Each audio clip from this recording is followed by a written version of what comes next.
In the life of a school, especially for us who've been part of your education journey, this is always a special moment. I turned around and asked whether you are happy or sad, and it's always this mixed feelings. But you have a life ahead of you, so you should always be looking ahead this wonderful life which you have right in front of you. I'm also here filling in for our chairman, Shikhar sir, who called me yesterday to say, Gopal, can you fill in for me, because he's gone for his son's Anandam in the Noida school. So that's why he's not here. And he said, for me, that is very important, so can I go there? And could you do this? Otherwise, I was intending to sit here and bask in the joy of seeing you graduate. There's always so much to say, and there's always so much of memory to this moment. 47 may not ring a bell with you as a number, but again, chocolate's always there if someone gets it. Even teachers could try. I graduated from school 47 years ago. And yesterday, I spoke to my first girlfriend. Actually, she's not the person I married. And today, while coming here, and I'm going off to Kerala, my mother's still around, and I was excitedly talking to my classmate from school who lives in Palam Vihar, and I said, are you home, because I want to do lunch with you.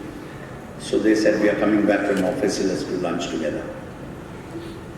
That's what school is about. It's so special that if you ask me now, and I can say Mrs. Navde, Mrs. Chawla, Mrs. Singh, Anju Srivastav, Ms. Chakravarti, all my teachers in high school, I can say special things about them, including Miss Veronica and Miss MacDonald. Now with names like that, you can't forget them. They were in junior school. So teachers, firstly, compliments to you for the incredible work that you do in shaping lives. Often you have forgotten, but you'll all be remembered 47 years later. So don't worry.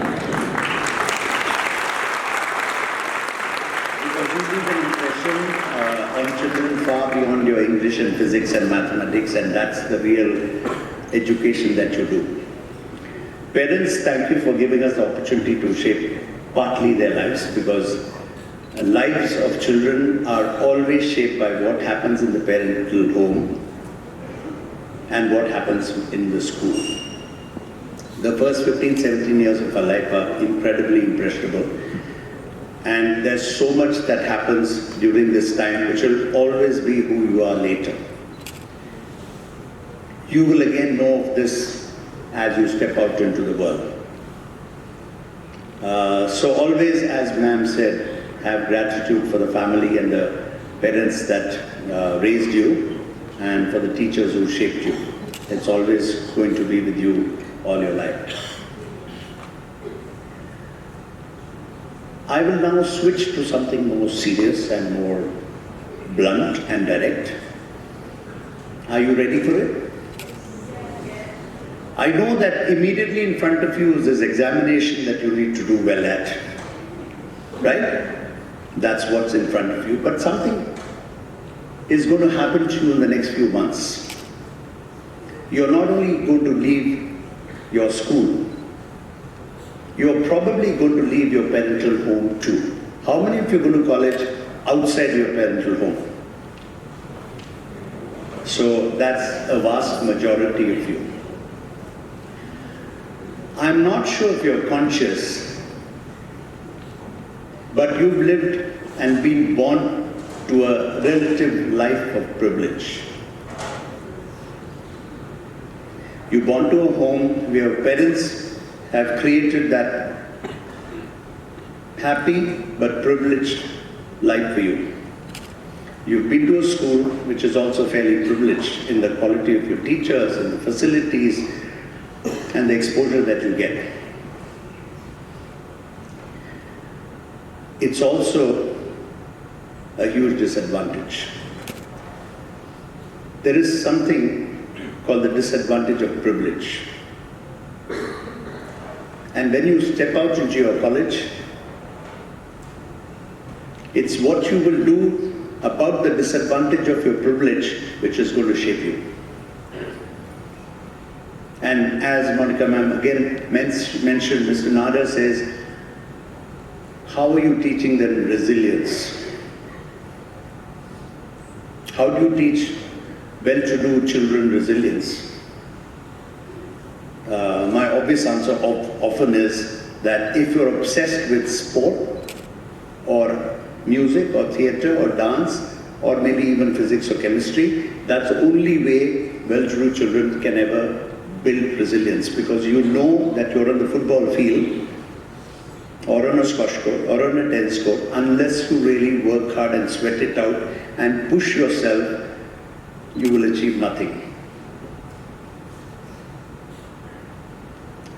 So for you to transcend the privilege, which is the disadvantage of your privilege, you have to give yourself pain. You have to resolve to give yourself pain every day. Sounds funny. You're not thinking of it. I was president at Shivnada University. I lived and saw the life which happens after you graduate. Away from parental home, independent. So every single day I saw children making that choice about 3 painful things that they have to do every day. Yes, go. Should I wake up early? Most painful. Right now your mother, father kick you out and say, get to the bloody bus stop or the car, or we'll be late or we'll be standing outside. Nobody in college is going to do that. The first adult thing you're going to do and choice you're going to make on that pain is to say, I'm from a particular family, of a particular school. I have some personal ambitions to do. I will do that thing. 1, wake up early. The sun is beautiful in the morning. But if every day you sleep at 4, it's going to be very difficult to wake up early. So you have to make a previous day's choice of saying, every day I'm not partying and sleeping at 4. Second, pain in college. Should I have breakfast? 70% college kids don't have breakfast. Because 10 minutes पहले उठते हैं तो class जाना है. The most important meal of the day, there's no mummy, papa to put it out or somebody help to put it out for you and say, Baba, breakfast kar lo. Nobody cares. Third, pain. Yes. Should I go to class? Should I go to class? My niece teaches at Harvard, my twin brother's daughter, and she's a sports jock also. So I asked her, how do you manage at Harvard? But she's also Singaporean. She's got military training. And she tells her class, if you can't come in on time, try 15 minutes early. Written note. And if you don't come to class, you don't get attendance. Many profs don't care. Really great profs don't care who's coming into class, who's not coming into class. So, give yourself a notebook in which you write, I give myself pain. And this week, these are the pains I gave myself. Next 3 years is going to shape your life, or next 4 years is going to shape your life as much, probably more, as you move on. But it all depends on the choices you make.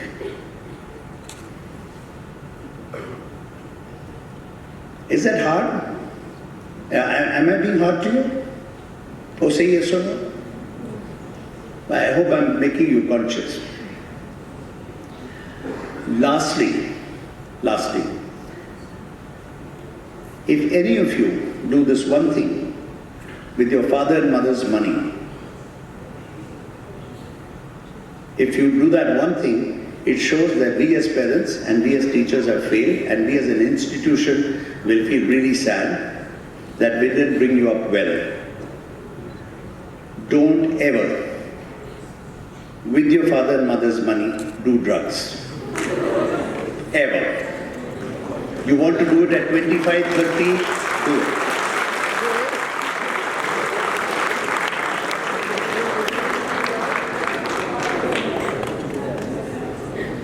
If you ever think of it, think of my face. That he's the guy who told you never to do it. Run away from it. At 30 or so you want to do it with your money. Thank you very much. Last thing you should do every day, call your mom. Thank you.